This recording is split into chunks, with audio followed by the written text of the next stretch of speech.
Hello and welcome to the Columbia Daily Tribune's Behind the Stripes Football Webcast, Recruiting Edition. This is Tribune Sports Editor Joe Walljasper along with Tribune Football Beat Writer Dave Matter. Dave, the Missouri signs 20 players last Tuesday or Wednesday. The recruiting analysts have spoken and were not overwhelmed by Missouri. I think they ranked them, Rivals.com anyway, ranked 39th in the nation, which is sort of similar to what they've been in the past, but dead last in the SEC. How alarming is it to you that they've signed the supposedly worst recruiting class in the SEC? Well, I think when you talk about the rankings for Missouri's case, where they are right now, second year in the SEC, I think it is more of a kind of a PR hit. Nobody knows how good these kids are going to be.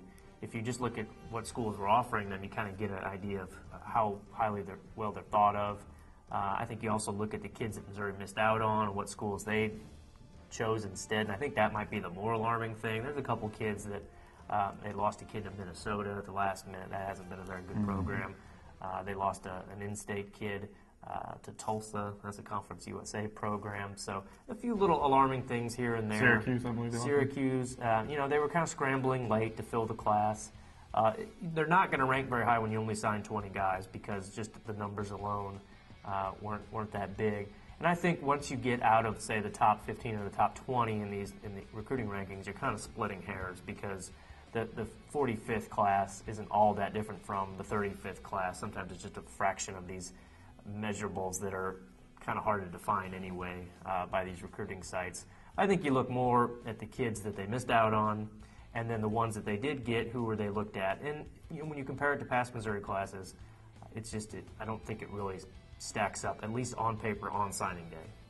The other thing is, at the end, I think they end up stealing away a player from Arkansas State, stealing away a player from the clutches of numerous MIAA division. I mean, those guys might turn out to be fine, but right. You kind of, rather than putting all your stock in I think a lot of the recruiting analysts are basically assessing a player's value by who's recruiting him. Right. So in that case, if it's a Sun Belt or if it's a Division II team, they're probably not going to think too highly. So that would be maybe slightly concerning that at the end, just to fill out the class, they were dipping below what they were interested in originally, at least. Yeah, defensive lineman from Kansas City, who once his name popped up on Missouri's website on Wednesday saying that they got their letter of intent, he wasn't listed on any of these recruiting sites. And the recruiting sites have gotten better over the years as far as combing the entire country and getting pretty much any kid who has any Division I interest shows up on those, and he didn't at all. So that's definitely what you call a sleeper prospect. That might be an understatement. And I think he was the extreme. But there were some other kids in there who, if you look at what other schools they were looking at, weren't all that impressive. And I think Missouri was fortunate that a lot of their commitments, at least the in-state kids, were committed before the season started, and they were able to hold on to them after a 5-7 season. So if they would have gone into the year with just one or two or 3 commitments, this could have been a really tough class. It would have been harder to get some of those kids on board maybe after 5-7.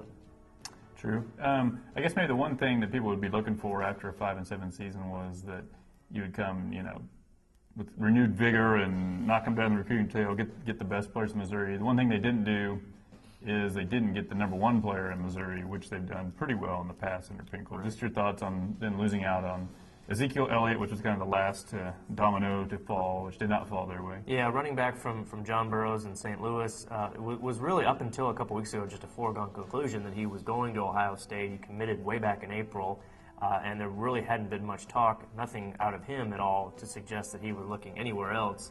Both his parents were athletes at Missouri in the 90s.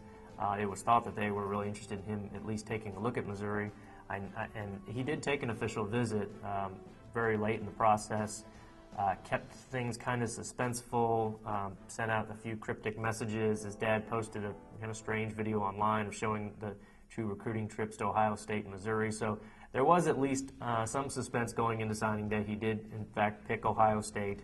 So I don't think losing out on a running back is that big of a deal for Missouri. I think they've done just fine with running backs before that weren't necessarily highly recruited guys. If he were an offensive tackle or a defensive tackle, I think that it'd be much a worse situation for Missouri to miss out on a kid that's thought of that highly. But yeah, like you mentioned, I mean, they've hit on the Blaine Gabberts, the Sheldon Richardsons, Even look back at a guy like Michael Keck, who didn't turn out to have a good career. At least he was rated as one of the best guys in the state.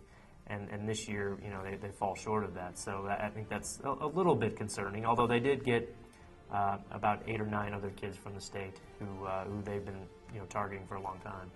Well, let's just kind of quickly go through a few things here, and you can give me short answers. Which players do you think out of this class can contribute next year? I think you have to look at the defensive tackle position because they don't have much established depth there at all. And they've got 2 guys in A.J. Logan from right here at Rockbridge and Josh Augusta from Peoria, Illinois, who are already big enough, 300-pound kids. So I think that alone gives them a chance to compete right away. And just if you look at the depth chart, there's just not much there. Mm-hmm. And Josh Augusta is a pretty nimble guy. He's a guy that played receiver on offense. Yeah, and they really like his quickness, and Logan's kind of the same way. I think Augusta was a higher-ranked kid because he had more offers, but Logan really just shut down his recruiting as soon as he got the Missouri offer. If not, I think he would have probably been a more high-profile kid nationally. And what about at safety? They get the JUCO kid, Singleton, late, which that's definitely a position of need where I think if he can play at all, he's a guy that could probably play at all. They don't have a whole lot there as far as guys that are really standout players. I mean, Braylon Webb has played a lot, but did he really do a lot last year? I think those jobs are going to be wide open. You get a kid in Singleton played out in California. He's a New Orleans native. He came down to Missouri and Syracuse for him, and Syracuse isn't a great program, obviously, but they did beat Missouri last year, so... I think that's a spot where they definitely need an athlete to come in and maybe a little bit older, mature guy to see what he can do. What do you think the biggest need was that went unfilled?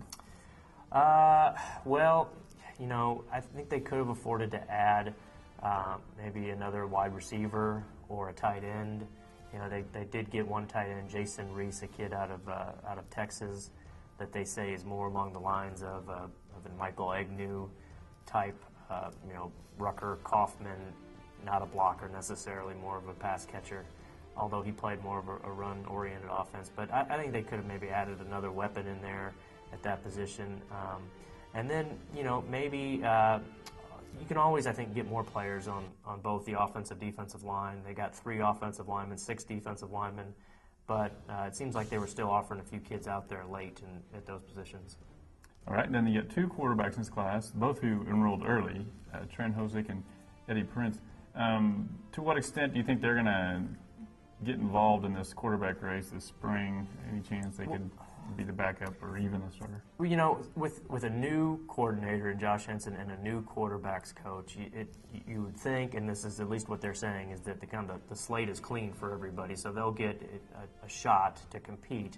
It'd be really hard to expect a true freshman to beat out 3 guys that have been on campus already, including a 2-year starter in James Franklin.